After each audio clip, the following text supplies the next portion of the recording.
Suspensions and expulsions and academic dishonesty are just two of the topics in the handbook and code of conduct that students and parents should be familiar with.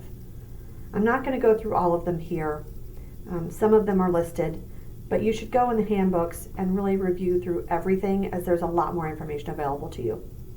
It should be noted that with so much use of technology, the scope has really expanded. Generally, if a student doesn't want you or me to see what they're doing, they shouldn't be doing it. You can find the consequences for academic dishonesty in the Deer Creek Middle School Student Handbook.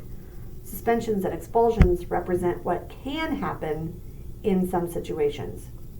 We utilize restorative practices at Deer Creek as much as possible, but that does not mean that actions are without consequence, whether minor or significant. Please note that following health and hygiene protocols in the school is taken very seriously. While a student may receive a warning, willful defiance and/or repeated issues will result in disciplinary action.